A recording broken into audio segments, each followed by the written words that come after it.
These are the best homemade chocolate chip muffins. Perfectly domed, super soft inside, and loaded with rich melted chocolate. And the best part, just mix, scoop, and bake. In today's video, I'll show you all the details, along with the best tips to get perfect bakery-style muffins at home. When we make muffins at home, small mistakes can lead to burnt chocolate, uneven shapes, or dry muffins instead of soft and fluffy. But don't worry, in this video, I'll show you how to fix all of that. Let's start with the wet ingredients. This batter comes together really quickly. In just about 5 minutes, it's ready to go into the oven. Take one large mixing bowl and add 200 milliliters of milk. Next, add 120 milliliters of vegetable oil, about half a cup.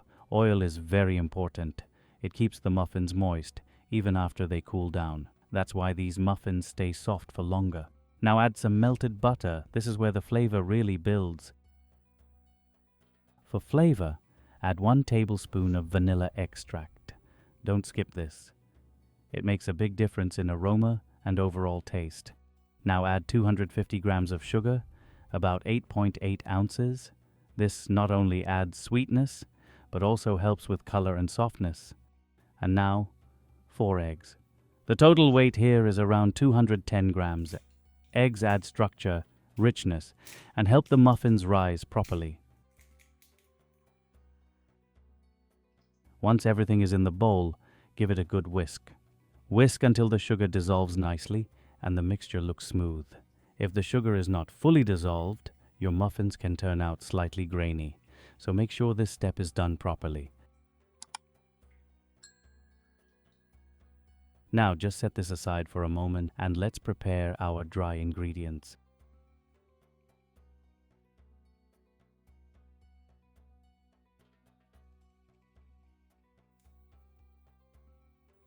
For this muffin, I'm using all-purpose flour. The total weight is 480 grams. Always try to measure properly. Too much flour can make the muffins dense. Add salt, around 4 grams. Salt balances the sweetness and enhances all the other flavors. Then add 3 teaspoons of baking powder, about 12 grams. This is our leavening. It helps the muffins rise and gives us that nice dome on top. Now gently mix all the dry ingredients together so everything is evenly combined. And that's it. Our wet and dry ingredients are ready. Now we'll bring everything together in the next step. Now let's bring the wet and dry ingredients together. Add the dry ingredients into the wet and gently fold everything together, just until combined. But be careful, don't overmix. Overmixing can make the muffins dense instead of soft. At this stage, the batter will be very thick. You can see the consistency here, thick and scoopable. Now add the chocolate chips, but don't add all of them. Keep some aside. We'll use those on top later. Gently fold the chocolate chips into the batter. Once everything is combined, cover the bowl and let the batter rest for about 30 minutes. This resting time helps the flour hydrate and gives you a better texture and a nice dome. During this time, preheat your oven. For a convection or fan-forced oven, set it to 190 degrees Celsius. If you're using a conventional oven, set it to 210 degrees Celsius.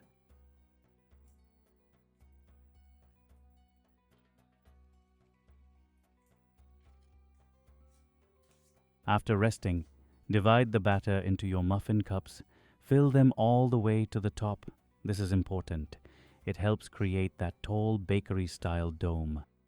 Now top each muffin with the remaining chocolate chips and sprinkle a little sugar on top for that extra crunch.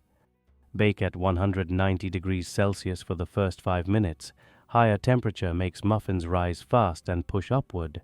Then, without opening the oven, reduce the temperature to 160 degrees Celsius and continue baking for about 15 minutes.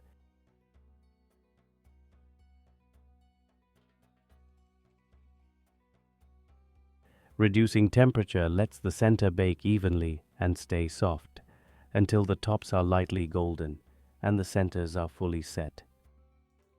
Don't bake at high temperature for too long, otherwise the muffins can become dry and the chocolate on top may burn. Once baked, let the muffins cool in the pan for a few minutes. Also remember, baking time can vary depending on how much batter you use, so always keep an eye on them towards the end. And that's it. Your muffins are ready. I hope you enjoy this recipe. If you liked it, give it a thumbs up and share it with your friends and family. And don't forget to subscribe for easier homemade baking. Until then, enjoy.